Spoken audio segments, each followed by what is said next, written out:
અડધી રાતે હલવાણા ને ગામ દોલતીમાં પડી ગઈ આપણી સવાર. તો સ્વાગત છે મિત્રો તમારું મારા મોર મિલોંગમાં. આ તો સાંજે થઈ ગયું હતું પૂર મોડું એટલે આવી જાય દોલતીમાં, પછી રોકાઈ જાય દોલતીમાં ને પડી ગઈ સીધી સવાર. પણ સાહેબ સવારમાં ગામડાનો નજારો કંઈક અલગ જ જોવા મળે. પછી તો સવારમાં કરી લીધું શિરામણ. પેલા સાને તો બહુ હલાવ્યો, સારો હોવા મળ્યો જો ઢોળાણો.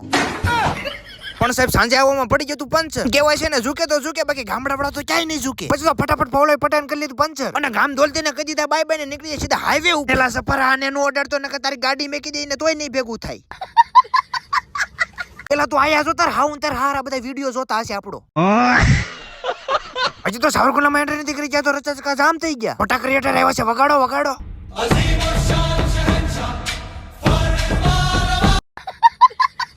આવી ગયા સાવરકુંડલામાં મોટા બ્રિજ ઉપરથી ગાડી ચડી. સવારમાં મોટા ધોયા વગરની કરી લીધી સાવરકુંડલામાં એન્ટ્રી. પ્યાટ લઈ લો, આલુ લઈ લો, ડુંગળી લઈ લો, બટાકા લઈ લો, જે આવે મનમાં આવી લઈ લ્યો. પેલો આ દોષી આપણને આપણા પેન ફોલોઈંગ મળી જાય, એ ઓળખીએ તો છે જો આપણને. સવારમાં 525 કેટા જોઈ લીધા ને મગજ ફરી ગયો. આને ખવડાવું કે પીવડાવું?